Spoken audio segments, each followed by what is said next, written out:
We go from Gabriel Iglesias to Jimmy Korderas. JBL tweets this all the time. Best day ever? Now this is the best day ever. I've been busted open by Animal with the Road Warriors. In the first 5 minutes of this interview, you're throwing out names that most people have only heard about, read about. Which I found out later was not quite legal. Oh my God, I'm going to get some great advice from Bruno Sammartino. Here's my advice. Get out. What's good, everybody? Welcome into yet another episode of your favorite pro wrestling WWE story time show called Behind The Turnbuckle. Big Tommy C is my partner, 32 years inside of the WWE. Tommy, before we even get started, we got to tell the good people out there that have joined us in the last week that watched the episode with Gabriel Iglesias, our highest viewed ever, and also so many people have now subscribed to our channel, so we got to get serious, big boy.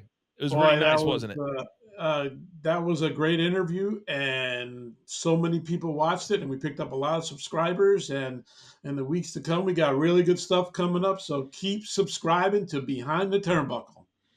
You're damn right. That's how you sell a show right there. Between me and Tommy C, over 45 years inside the WWE. If you're brand new and you want to know what this show is all about, it's about telling stories. It's about our times going up and down the roads, the different towns, the different cities, the different countries, and what we went through during our time.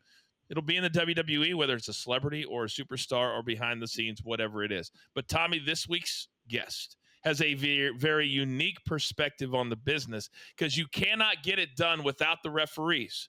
And Jimmy Corderas, one of our great friends, he was there from the beginning, like WrestleMania 3, WrestleMania 4. I can't wait to hear some of his stories. Yeah, he's got to probably have a ton of stories, and people don't know how big the ref is in an actual wrestling match. So he's going to tell us some great stories. I can't wait to have him on and talk about it. There are so many guys, and over the years, you and I was always kind of a hybrid. Everybody got along. We all were friends. We all partied together. We all went out to dinner. But for some reason, I always gravitated towards the guys that had multiple jobs because I would do stuff during the day, and then I was at talent at night. The referees, they had to set up the ring. They had to do it all. It wasn't just refereeing, right?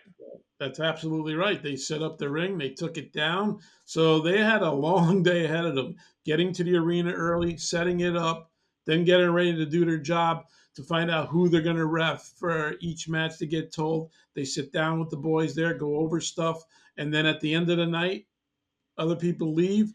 They got to take the ring down. Yeah. Tough job. Loved their two favorite words was double shot because that meant they could leave, party with us, and the stuff was there because a double shot was the same arena 2 straight nights. The one night, I had a birthday once. We had a double shot in Seattle, but that's another story for another time. Ladies and gentlemen, without further ado, one of the legendary referees in WWE history. He's been there from the beginning. Please welcome to the show, Mr. Jimmy Korderas. We go from Gabriel Iglesias to Jimmy Korderas, one of our all-time favorites. Referee, ring crew, great friend. Jimmy, it's been years, buddy. Welcome to Behind the Turnbuckle. How are you? No, I'm fantastic, Coach. And Tommy, it's great to see you too. This is a great day. You know, JBL tweets this all the time. Best day ever? Now this is the best day ever. Wow. Well, just so you know, Jimmy, you got on the show way before JBL ever thought about coming on this show. Just so you understand that. You're up here. You're up here. You're up here. Above JBL? Yeah, way above JBL. I don't know what language parameters are here, but he used to kick my ass on the golf course. So now I'm waiting for another one. Receipt with the clothesline from hell someday. You know that's coming. You know that's coming. For everybody watching right now, Jimmy Korderas, one of the great referees, one of the great personalities. He's going to be a part of the episode coming up down the road on the true story behind the flight from hell. But Jimmy, we're not talking about that today. That's a different episode. So we want to know the journey because the thing we found with people who watch this show, it's a story time show. We're just here to tell stories about our time in the WWE, and you had one of the most unique journeys of anybody that I've ever known. And we could not be more excited to have you on the show. But I want you to start because I get this question all the time. How do you get to there? How do you go to that? How do you become a WWE referee. What was that journey like to get there? It's funny because it wasn't something that I had planned. It's not like I wanted to be a WWE referee. I wanted to be involved in wrestling in some form or capacity because I loved it so much. And by chance, I got to meet somebody who worked for Jack Tunney in the Toronto office at the time. And he caught me selling pictures outside Maple Leaf Gardens, which I found out later was not quite legal due to copyright infringement. And he was the guy that took the pictures for the program in the magazine. So he says to me, "Hey, can I see your picture?" I said, "Sure, man. Here you go." And he says, "You selling them?" I said, "Yeah, $2 each." He says, "You know what?" I said, "What?" "You can't do that." And I'm like, "Why not? Who the hell are you?" He says, "I work for Jack Tunney. My name is Elio Zarlanga." And he's going on and on. I went, oh, here we go. Because I used to sell them to fuel my wrestling habit, to pay for my tickets, my parking, the whole bit. And, it was working out great. And I was even making a few bucks on the side. So he said, "I tell you what," he goes, "You don't seem like a bad guy. Just move down the block a little bit so you're not doing it right in front of Maple Leaf Gardens where everybody could see you." Then we became friends over time. And he says, "You know what? You take pretty good pictures. I'm going to talk to Jack and bring you on as an assistant photographer for me and see if that, you can be in ringside and take shots and stuff." I said, "Oh, that's fantastic." So he introduced me to Jack. Meeting went pretty good. He says, "You know what? We don't need another photographer, but we'll find something for the kid to do." So that was my in. And Wow. yeah, so my first duties were like, I was the gopher. "What do you need, Jack?" "Oh, go get this. We need you to do this," whatever little thing. And then it became, okay, here's the keys to his fleet. I don't know if you remember, Tommy, he had this big gas blue Fleetwood Cadillac, this 1984 Cadillac, this huge thing. And he'd hand me the keys to the Cadillac and say, "Oh, go to the airport Marriott and pick up Hulk Hogan and his wife, or go pick up Andre the Giant and Timmy White," or something like this. And I'm like, inside I'm going, "Oh my God, I'm going to," you know what I mean? But inside I'm, yeah. And I'm like, "Yes, sir. Yes, sir." And that was my foot in the door. And I became good friends with Pat. Pat was great, I don't know. And he said to me, "You know what?" He goes up to Jack. He says, "Look, we got the kid here. He's hanging around waiting for something to do. Why don't we use him? Why don't we make him a referee or something?" Wow. And Jack says, "Do you want to smarten the kid up?" I'm standing right there. He says, "Do you want to smarten the kid up?" And Pat. But Jack, the kid, he's in the locker room with the boy. He knows what's going on. So Pat comes up and he says, "Get black sneakers, black pants, a blue shirt, and a black bow tie, and carry it with you at all times." Wow. And then one day, Chief Jay Strongbow at a house show here in Newmarket, Ontario, says to me, "Jimmy Jam, you got your ref gear with you?" I said, "Yes, sir, Chief, I do." He says, "Well, put it on. You're reffing tonight. You're going to referee SD Jones versus the Red Demon, who was Jose Luis Rivera." And I didn't want to tell him, "But Chief, I've never reffed a match before." Wow. So luckily I was friends with SD, and I went up to SD. I said, "SD, I got some good news and some bad news." He says, "Oh, what's the good news?" I said, "I'm reffing your match tonight." He says, "Oh, awesome." He says, "What's the bad news?" I said, "I'm reffing your match tonight. I don't know what I'm doing." He says, "Just stick close to me. I'll talk you through it." And that was my initiation into the ring. So, Jimmy, you started in the early days, right? You were there for Hogan and Savage. And what was it like being there in the early days with those kind of superstars that you had there? It was amazing. It's indescribable because you see these personalities on television and they're larger than life. And now I'm finding myself as a youngster being in the ring and actually, working with them. And I'm had to pinch myself how many times to say, I can't believe I'm here. I hope this lasts forever. You know what I mean? Because think about it. Hulk Hogan, Randy Savage, Andre the Giant, Ultimate Warrior, all those guys in that old golden era, I got to get in the ring with. I keep thinking back, and people keep sending me pictures. "Hey, is this you with a full head of hair?" "Yeah, that's me," as Edge would call it, with the afro mullet, the frullet. So yeah. And Gorilla used to call myself, and God bless him, Joey Morelli, used to call us the bookends. You know what's crazy is just in the first 5 minutes of this interview, you're throwing out names that most people have only heard about, read about, have never seen. It's amazing where your career has come, gone, and all that. But early on, you got some advice from one of the names that I hear more than Coach, I watched wrestling when I was a small kid, Bruno Sammartino. What advice did he give you early on? Okay, let me tee this up. As I talked about earlier, I used to drive some talent to the Brantford TV tapings. Now check out this van, the minibus that I was in. Sitting shotgun was Classy Freddie Blassie. Oh. Sitting behind me was Bruno Sammartino and Captain Lou Albano. No. Oh my God. God. Mr. Fuji was in the van. Gorilla Monsoon was in the van, and a couple others way in the back. And Bruno was sitting right behind me. He was always very cordial, very nice, but we never had a conversation. You know what I mean? Hey kid, how are you? Yes sir. How pleasure to see you again, and all that sort of stuff. Then one day we're driving out to Brantford. He says, Jimmy, how long have you been working for Jack? So he starts a conversation. I'm going, this is the coolest thing ever. Bruno Sammartino wants to know about my journey here and how long I've been doing it. I said, oh, about 6 months or so and stuff like that. He says, do you like it? I said, yes, sir. I love it very much. He says, would you like some advice? And my brain starts going 90 miles an hour going, oh my God, I'm going to get some great advice from Bruno Sammartino. Are you kidding me? And he says, okay, here's my advice. Get out. What? And I caught me off. Really? It caught me off guard. And I said, pardon me. He says, get out, because once it's in your blood, it'll never leave you. And if there's one piece of advice if there's one piece of advice I'm glad I never took, it's that one. You know, and everybody else in the van, oh, Bruno, leave the kid alone, you know, that sort of stuff. But he talked to me afterwards at the Civic Center, and he said, you know what, I was just trying to explain to you how infectious his business is and that sort of stuff. So he kind of explained himself, but at the same time, it was like one of those, when I heard get out, I was like, does he mean get out of the van? Fascinating. But we've all been through it. You were there at a very special time, right? Like I was. And you remember Randy, Macho Man, and Elizabeth. They were always like a mystery. You know, I had my own run-in with Randy that I explained on our show a couple of weeks ago. And did you have any stories about them or anything that was crazy or funny about Savage and Elizabeth? Yeah, it's interesting because, as you said, Randy was very protective of Liz. Let's put it that way. You know, they changed in their own separate little thing together.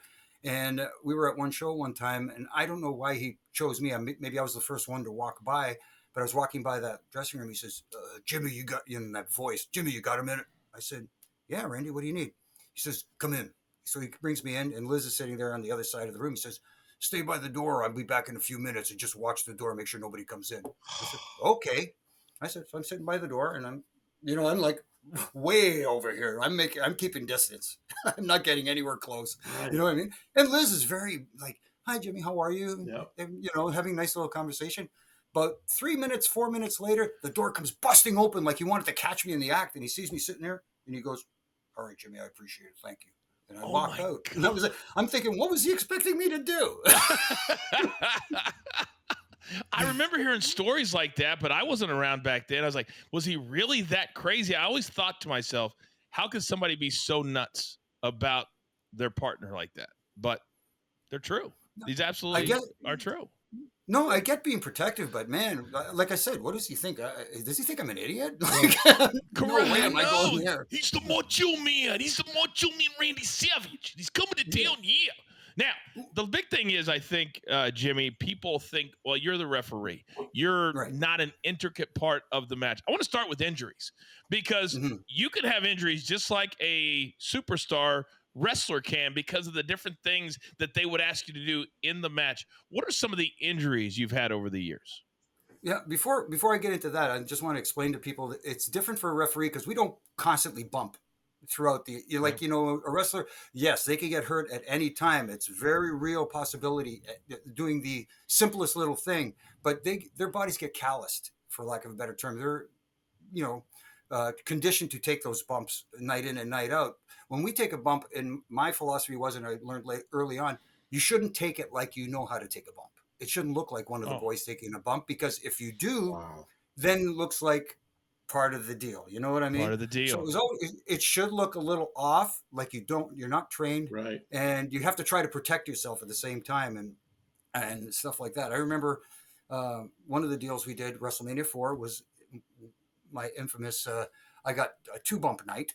One, I took a flying forearm from Don Morocco, of all people, which again, hey, he apologized or not, I don't care. It's Don Morocco. I'm not. That's the guy. Oh, another story there. I'm going to tell you in a bar, but anyways, remind me about that one. So I took it on the chin, took one for the team. I said, okay, I felt that one, but and then later on, I'm doing the Intercontinental title match with the Honky Tonk Man and Brutus Beefcake. And, Beefcake finally gets Honky in the sleeper hold. Jimmy Hart jumps up on the apron. He starts jaw-jacking. We're jaw-jacking back and forth. I turn my back and he waffles me with the megaphone to knock me out, which was fine. That was cool. But when I went down, I face planted and my hand shot out and chin first, Oh, lights out. I don't remember a thing after that. You're kidding. oh No, and man. yeah, I was out like a light, and I've seen the footage back, and you can see my leg draped over Beefcake's leg, and it's not moving. And he's like, "Why aren't you moving your leg?" Because I didn't know what I was doing. So they went in. A bunch of referees came to ringside. They're checking on me, and they finally called the match off, like a DQ and that sort of thing. And as they're helping me back, I'm like this, draped over two referees' shoulders, and my feet are dragging because I wasn't aware enough to help them, and they got me by the by the belt loop in the back, and jacking me up to help me along. And I got to the back, and they gave me crap. And I said, "What?" They were mad They at said, you. "Why?" Yeah, because they thought I was dead weighting them. Oh, that's the On the worst. way back. If you really did that, but you didn't. No, I wasn't aware. I said, "What are you talking about? What are you talking about?" And that was it for me that night, because I was Wow. out. Real quick for people watching at home, if you hear him say dead weight, what that means is imagine like you're picking up your little brother, your little sister, and they're not helping you put the pick up, and you're just dead weighting them. That's what it is. And in wrestling, if you do that to somebody, it can be devastating to the back. You can get injured. A lot of bad things that can happen, Jimmy. So you would never. You're way too nice to ever dead weight anybody. No, only Chimmel. The only guy I would dead weight. That's true. Tony Chimmel. You would dead weight Tony Chimmel. There's no doubt about that. Well, That's you for would sure. dead weight someone who is dead weight. So, hey. We're going to have Chimmel on at some point, Tommy. Yeah. We're going to have Chimmel on at some point. Can't wait. Gotta have him on. Gotta have him on. I don't know if you can see this on camera, that nasty looking thumb over there. It just doesn't look like the other one. Oh, wow. It got surgically repaired there. Stupidest little thing. I did this. It was like an Umaga was chasing me, and I went to slide out of the ring, and my thumb caught the ring apron. That's all. My thumb caught the ring apron, and it was almost parallel with my wrist. People don't think about that. People don't think about that stuff. But the stupid thing is, me like an idiot, afternoon show, I'm driving guys back to the hotel with my thumb in a bucket of ice. We get to the hotel. It was the old Howard Johnson's here in Toronto. We're having dinner. All of a sudden, it was like, I take the drive home, and my buddies used to hang out at this coffee shop near my house. And as I'm driving by, I see the gang out there. So I pull in, and they go, "Hey, we're going to go see a movie. Do you want to come see a movie?" I said, "You know what? What the heck? It's an early night. What the hell?" So we go to a movie. We come out of the theater. They said, my thumb looked like a grapefruit. They said, "Dude, you better go get that checked out." And I said, "Why?" "Oh, just." Oh my. Yeah. Jimmy, you worked a lot of WrestleManias, right? You worked a lot of WrestleManias. Talk about WrestleMania 17. Oh, a lot of people call that the greatest WrestleMania of all time. But getting to be in that, the TLC match, getting a bird's eye view of that, watching them go through the stuff and going, "Oh my goodness, I can't believe they're doing this stuff." And of course, the biggest job for a referee in those types of matches is to protect the talent and make sure they're okay, especially after, going off a ladder over the top rope through 4 tables at ringside, and that you got to be there and make sure. And we had the little signal to figure out if they were okay or not. Which, what was that? Tell people, what was that? Well, you take the 2 fingers of the talent and you squeeze it. Right. Squeeze their 2 fingers, and if their wits are about them, they would squeeze back. If their wits weren't about them, they would have the process of squeeze. They wouldn't think to squeeze back. Wow. So every time you grab the fingers and you squeeze, and they squeeze back, then the hand goes up. If you weren't getting a response, there's the X. No, and then seeing that spear, everybody remembers that Edge off the ladder spearing Jeff Hardy, who was hanging from the. Incredible. Those guys, they elevated the bar so big. Yep. And it was amazing just to be there and watch it, and just to sit in the room and listen to them talk about it beforehand.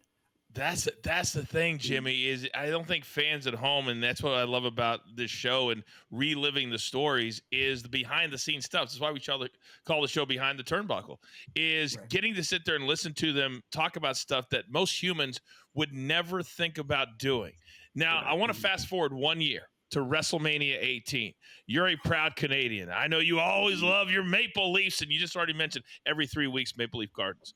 But that was the site, Toronto, of the biggest match in WrestleMania history. It was Rock, it was Hogan. How much did it mean to Canada, to Toronto, to Canadians like yourself to have that particular match in your country, in your city?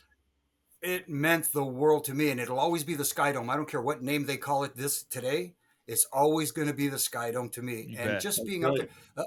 you know what? It's funny you mentioned that match because when that match was going out there and they were doing the introductions, I snuck out of from behind the stage outside behind Gorilla and went into the tech area to be out in the arena proper in the venue just to. I wanted to feel this because I knew it was going to be something special. I didn't know it Yeah. was going to be what it was, but you knew it was going to be special. And I kind of look behind me and I see a whole bunch of other talent sneaking out as well because they wanted to feel this experience big time. I mean, yes, it was loud, but if you're backstage, you kind of lose a little bit of it. When you're out in the arena, it means so much more. And when they did that spot, this is the thing that I like telling people nowadays. You look at Hogan and Rock. What did they do in that match when they did that face off Yep. and they stared at each other and that crowd, as Pat used to say, went banana. They just Ah, looked at each other and you couldn't time it any better. Rock would look right and Hogan would look right, which meant they'd look at opposite sides.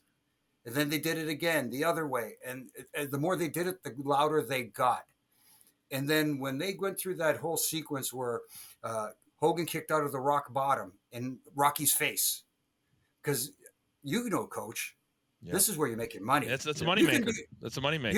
you can do all the twisting, burning 450 hammer Phoenix splashes you want, and all it's going to do right now, especially nowadays, is go viral for 5 minutes on Twitter, and that's it.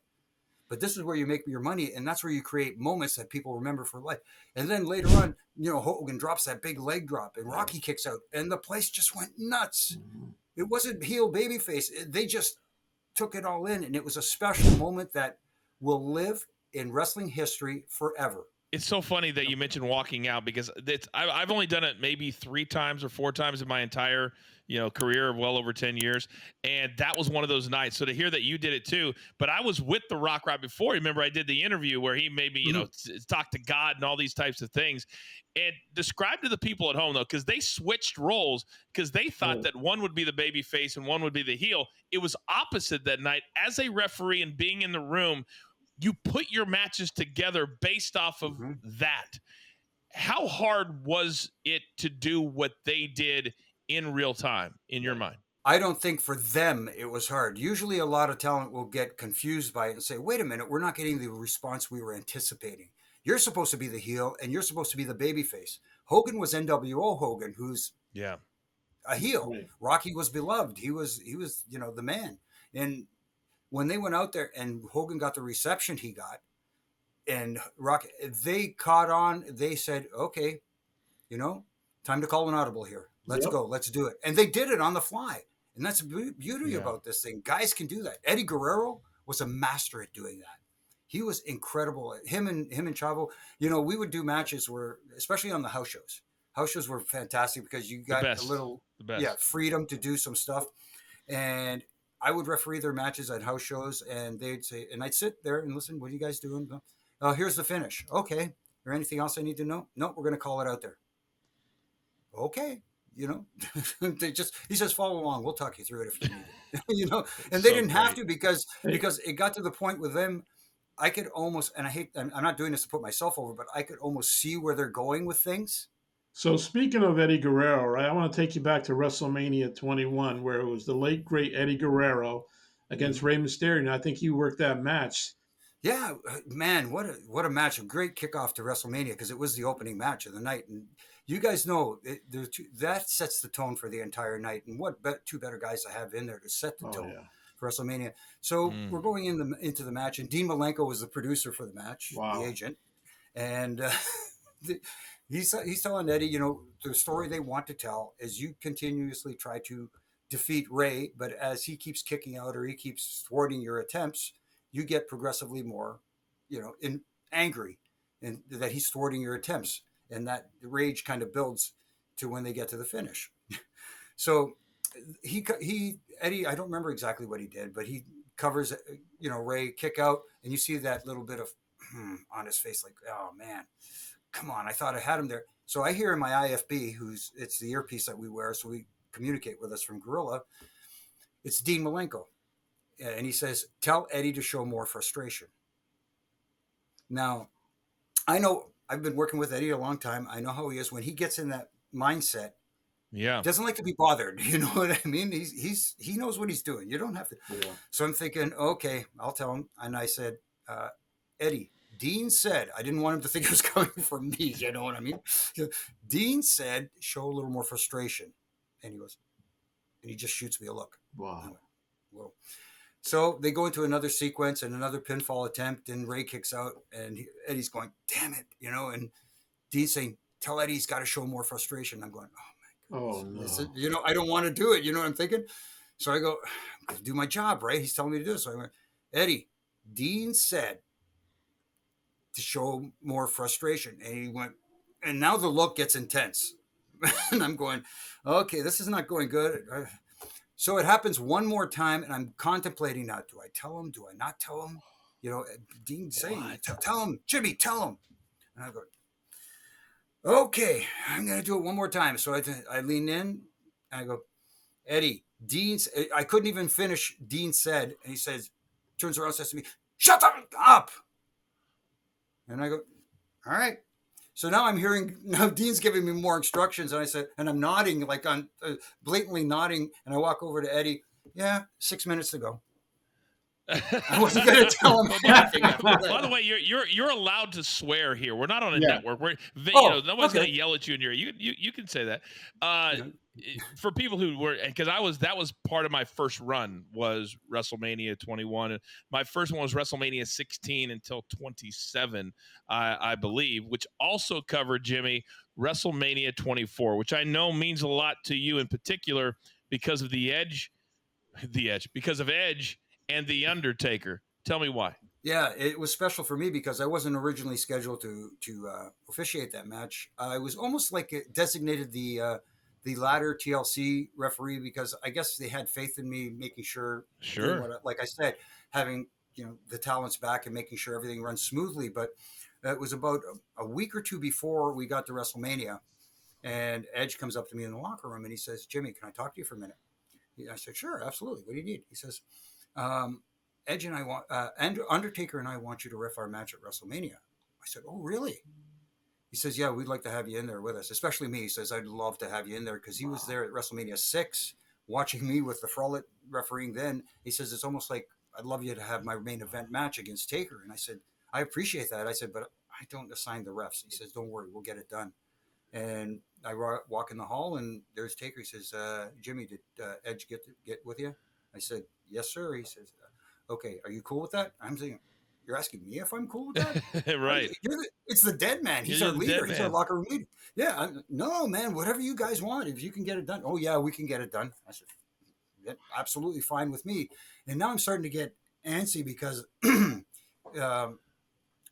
don't want to. I want to be there for them because the referee's job is to help them tell their story. Yeah.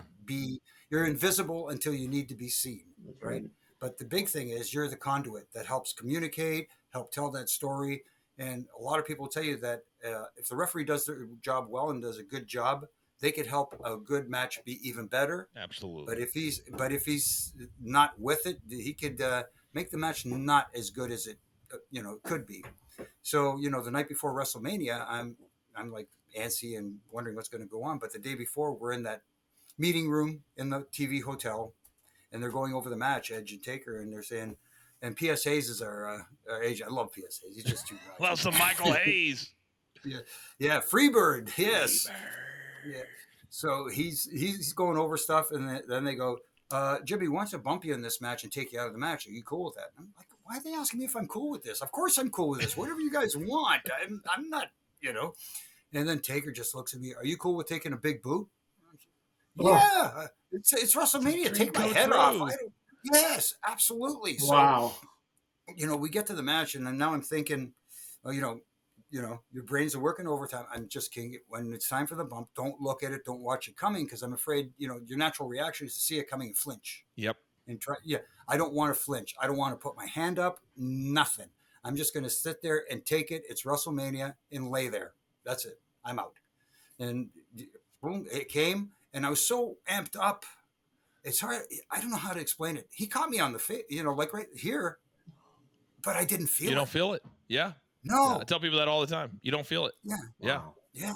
And I rolled to the apron, took the bump there, laid there. And the whole idea was Edge comes to try and get me, and as he puts his hand on my back, I roll off the edge. And then that's when Charles makes that iconic run down that ramp, to dive in and make that false finish. That was incredible because he slid under that bottom rope right into position for the count. It was So beautiful. good. So but good. The day before when we were talking about it, and they said, okay, we take you out. We need a ref to run down and do the, finish the match. Who could it be? Because they have to run all the way down that 75-yard ramp or whatever the heck it was. Everybody looked at each other and went, Charles is the only one who can make the run. Yeah. He's the only one who can make the run. If Kyoto would stop halfway down to have a cigarette, and, everybody else would be gassed. I don't know. That's so true too. He would have been. Maybe two cigarettes. Yeah, and a daddy soda too, to boot. Oh my God! But that was incredible for me. But the biggest compliment I got was afterwards. I got to the back and I run into Ricky Steamboat, who's my idol. I love best. Ricky Steamboat. He's amazing. And before I could say anything, he said, "Jimmy, that boot looked awesome. It looked like he took your head off. You took it like a champ." I said, "Thank you, Ricky. That was so cool." I said, "How was the rest of the match? Did you see anything there that?" He says, "I'm sorry, but to be honest with you, I didn't even notice you the rest of the match. I was so enthralled in the story they were telling that I didn't really notice you." And I said, "Thank you, Ricky. That's the best compliment anybody could have ever made to me." And when I say that to people, they go, "What are you talking about? They didn't notice you." I said, "That's my job." Yep. Nobody ever bought a ticket to see the guy in the striped shirt do his thing. The only people that came to watch me is my family when I got them comps in town. That's it. Who were your favorite superstars to ref? Oh, obviously, like I said, Eddie was he was special. Rey Mysterio, Kurt Angle. Kurt Angle was great to work in the ring with. He was so awesome. He just, awesome. And I had a special spot for Edge, and I had fun working with JBL because great. there's a guy, you guys know John. He's such a good dude. Well. He's such a good dude, yes, but he is. He knows how to be a heel and just turn it on and make people want to hate him. Even to this day, people are talking. You see all these stupid sites where they're saying, "Oh, he was such a bully back then." He was like, "Dude, you have no idea. The guy." Yeah, but I saw him take so-and-so's head off. That's the art of it. That's the magic. He looks like it takes two. It looks like he's absolutely destroying somebody, but he's one of the safest guys in the ring throwing that nasty clothesline from hell. It's as much the guy taking it as it is the guy giving it. And that's what I hate dirt sheets. I hate dirt sheets because they just don't know. Have you ever seen a dirt sheet writer in the room with you, Jimmy, going over a match ever or backstage? Who'd they ever beat? Thank you. Come on. Drives me absolutely insane. I get it. There's a difference between thinking and understanding. Right. They think they may know certain aspects of the business, but they don't understand it. That's it. And there's a big difference there. And we were all part of that. Yeah. And in so many different ways. It wasn't just the talent. It was the support. It was the referees. It was all of that. It's learning from everybody, from all the cameramen ringside, from Marty to Rico to Stewie, everybody. It was a learning curve, and they were the best in the business once they got, their feet. Jimmy, we do not give Marty Miller credit on this show. That's one thing we will not do. Okay. Absolutely will not do. We won't do that. Stewie and Rico then. Stewie, we absolutely. So there was a lot of things that we got to do over the years that were very meaningful to us. After 9/11, we started doing tribute to the troops. That's when I wrestled Ric Flair, and he said, "Coach, let's call it out there." And we all know that I could not call it out there. But you guys, being on the ring crew, being the referees, you also got to go. What did going to, whether it was Iraq or Afghanistan or all the different places we did every single year, what did that mean to you? It was very special. It was amazing because the love and support that we got from the troops being over there, they were so gracious and we were more thankful to them. It was our way of expressing our gratitude to them. And it meant more than anything to me to be able to go over there, even as a Canadian. You know what I mean? People say, yeah, but you're not American. It doesn't matter. Right. We're neighbors. We're brothers. It's North America. Not just America, you know what I mean? So for me, it was very special, going over there. I think it was in Iraq when we got to stay in that one palace with all the where they cleared out all the furniture. The only thing left there was some throne and two king size beds, one in the boys' room and one in the crew room, and we were in the crew room on cots. And oh my goodness, what the guy's name? The little short guy that used to be part of the production crew. Oh gosh, D'Amico. No, not D'Amico. That's the little guy. D'Amico. Sorry, John Brown. But he had commandeered the king size bed, and I'm thinking the smallest guy in the room's got the king size bed, but whatever, I don't care. And in the other room, Taker had commanded the king size bed for the boys. But Big Show was on the trip too. Big Show's like, oh man. So he comes sauntering into our room and he looks, oh no, this ain't happening. So Big Show stayed in our room. He took over the king size bed. How come Big Show is a part of all these funny different stories? Do you remember when Big Show when we had to weigh in all the time? We had to weigh in. Were you there, Jimmy, for that? And JBL won. We all put $10 in the pot. I ran the pool because the Undertaker told me I had to run the pool, and we were right. I can't remember, but Big Show is making an appearance in New York City, and so he wasn't there on Monday. We all got weighed because we had to be in a certain weight if we were talent. Right. I've never been so nervous in my life to be weighed. But remember, we all put $10 in. There were 63 of us, and his official weight was 484 pounds. And JBL won that. He won $630. And the next week, we were in St. Louis. We all went to that bar, the country bar, and JBL walks in, slams the $600 down on and it was $1 anything night at In Cahoots. I'll never forget it. And he goes, we're drinking until this is gone. Well, that's 630 drinks that JBL bought for everybody, but it all goes back to Big Show. It always went back to Big Show. Yeah. In Afghanistan, he broke a bed. We were in the same thing, and he lays down, and he broke a bed. 480 pounds. On that flight I referenced, he actually broke the seat back and landed. I swear, he broke the seat back and landed in Brian Hebner's lap. And Hebner's screaming like, Show, get up. Show, I can't. He says, I can't get up. You know, he's strapped in with his seatbelt. The plane's trying to, anyways. We'll get into that on the other episode. But, well, I knew that somehow JBL and Big Show would become a part of this because another Afghanistan trip, JBL talked Big Show because I was laying there dead asleep to put in, he had a half-drink can of orange soda, and he put it on my chest. And he slammed it, and orange soda went all over me. And we're somewhere over the Atlantic. We've got another 7 hours to fly, and I'm soaked in orange soda. So then I go after Big Show. I'm trying to fight him on a C-130. Of course, he would have killed me. But Big Show remember he treated JBL like he was a big brother. He wanted to impress him all the time. Yeah. And he always did stuff like that. There was a special bond that they had. But let's be honest, Coach. You were just making it look like you wanted to go after him. I was begging somebody to hold me back, like I'm getting ready to throw. Where's my dog at? Where's my dog at? Where's my dog at? Have you ever been chopped by Big Show?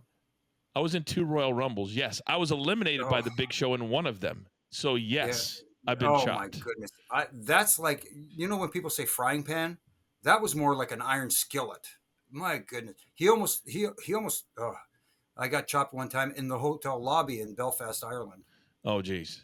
See, he also didn't like to be embarrassed, Jimmy, because remember after 9/11, the Super Bowl got pushed back a week. So we were in Las Vegas. Remember, we were in Las Vegas, and the boys came in like at 5 or 6 from a show in Reno. And apparently I was so drunk, I was mixing Coronas and Bloody Marys.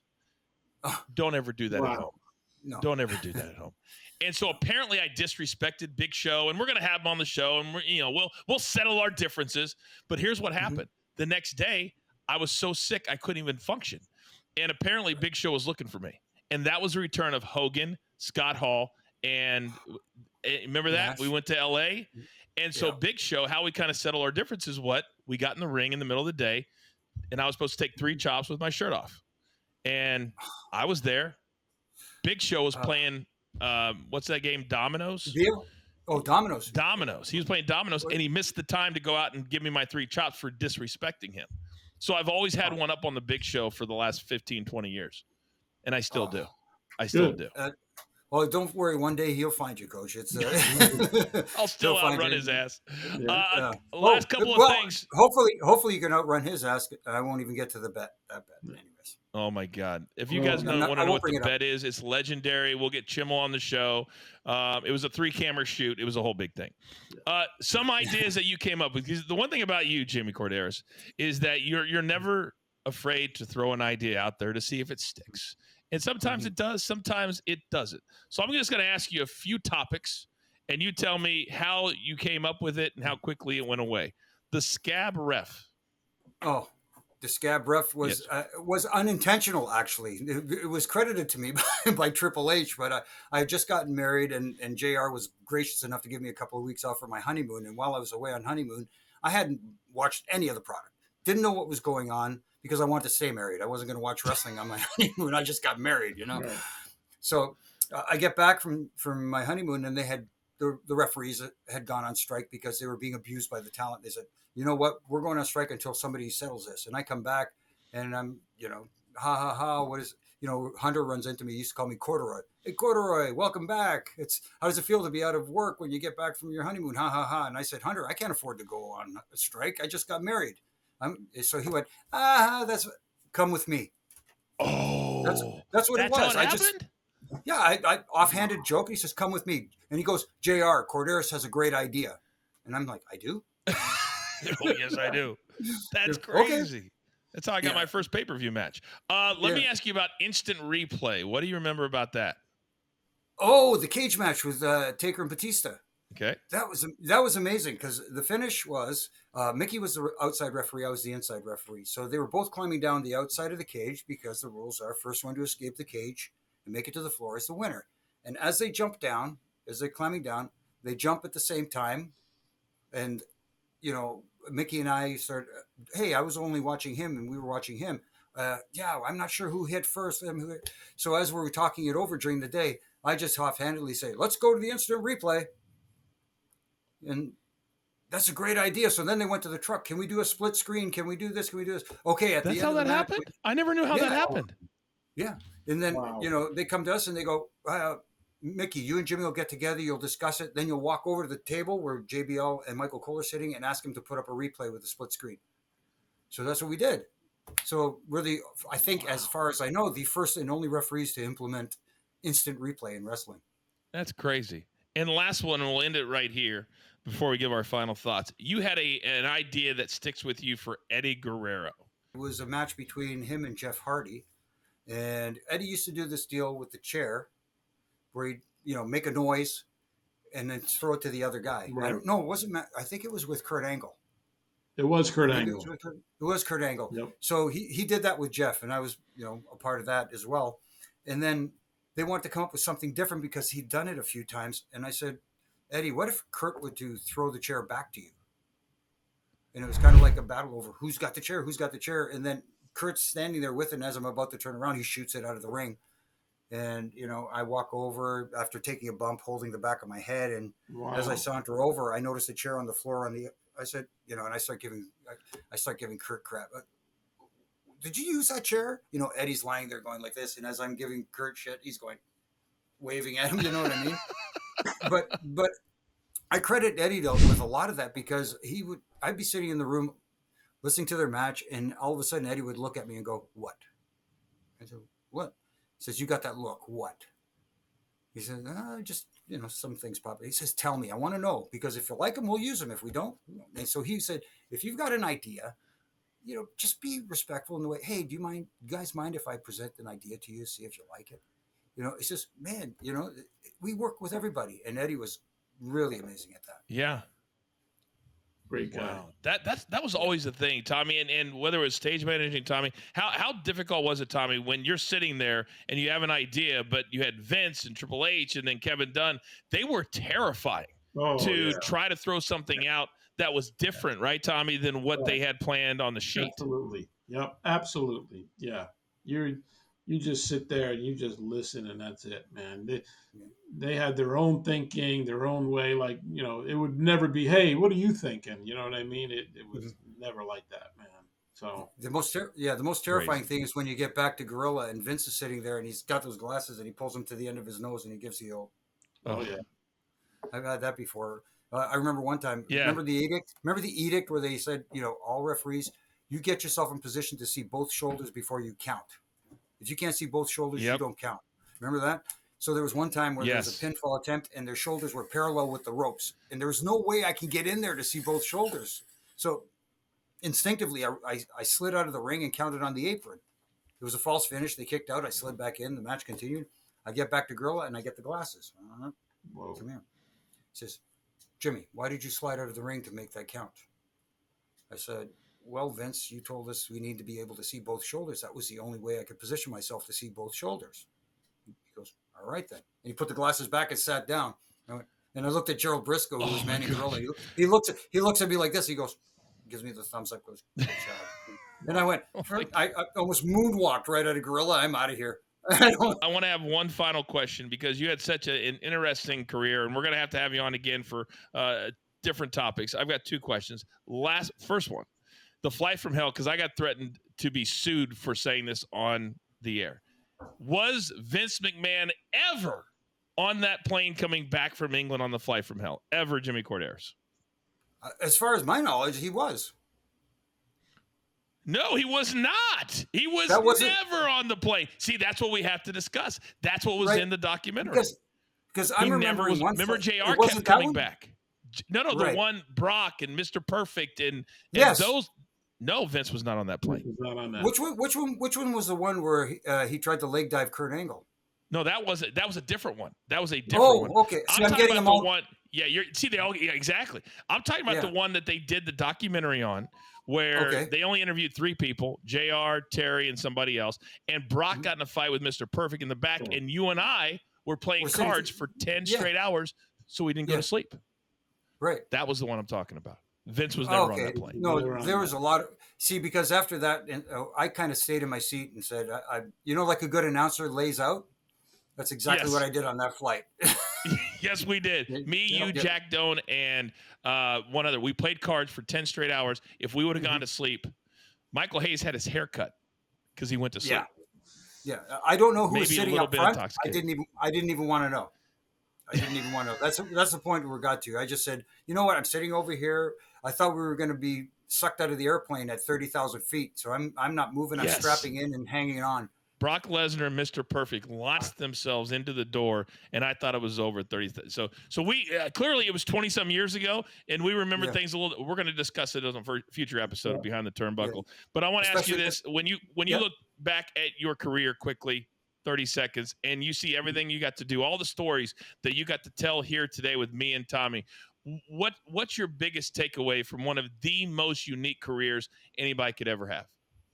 The biggest takeaway for me, and I know it sounds kind of cliche, but I've been truly blessed to do something I love for that long. And that day after WrestleMania 24, if my career had ended that day, I would have been perfectly satisfied. I got to do it for a little longer, but that's the crowning achievement. It doesn't get much bigger than that, especially to have the Dead Man and Edge ask you to do the match for them. It meant the world to me. They say there's no crying in wrestling, but when I got to the back, I couldn't hold it back anymore. See, Tommy, I thought he was going to say being friends with us was one of the crowning achievements, but apparently we don't rate to Edge and the Dead Man. That's okay. That's okay. This was absolutely awesome. Ladies and gentlemen, this is why we started this show. Whether you're a referee, whether you're behind the scenes, whether you're a talent, whether you're a superstar, it doesn't matter. To put pro wrestling and WWE shows on the map, you need everybody. The one and only Jimmy Korderas. Thank you for joining us, sir, on Behind the Turnbuckle. Be good. Tommy, there are certain times where I get a little emotional. I'll be honest with you, because all these stories, we lived them. We lived them with Jimmy, and you could tell he loves telling those stories. Oh my God, the Eddie Guerrero stories, which really got me. Guerrero was such a great talent and an unbelievable worker in the ring, and him telling stories how close they were, like taking ideas. I didn't know that. It's when these folks see this interview, it's incredible, and Jimmy just tells some great stories about some great superstars. Unbelievable. And the thing I love about Jimmy Korderas is that there are certain people. I guess the best way to describe it is they don't ever stay in their lane. They always think that there's somebody that they're not. Jimmy knew who he was. He knew that he was he was so lucky to have the opportunity to be there. And I can't ever remember a time that he wasn't cracking a joke or making some witty little comment or wanting to play cards with all of us. I just love Jimmy Korderas, and that was a really cool interview today. Absolutely great. And he's happy where he was and how he got there. And it's the same thing with me and you, Coach. You came from Kansas. I started here in '96. I was asked to go on the road, and I'm sitting ringside, and I had some of the biggest events of my life. It's just a dream come true for all of us, really. The one thing that people cannot take away from you, no matter what business you are in, is the memories.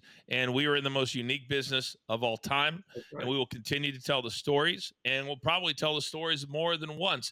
But if Right. you take away nothing every single week when you come and spend a little bit of time with us, take away the fact that whatever you do at home, make the most of it. Have fun, interact, make friends, because those are the moments nobody can take away from you. And that's what we learned today.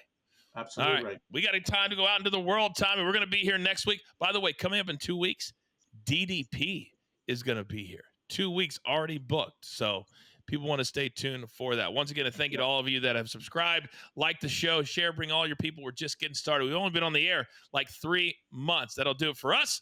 For Big Tommy C, producer man, always behind the scenes, I am simply the coach. We're here every single week, dropping on Fridays. There's only one Behind the Turnbuckle. Take care.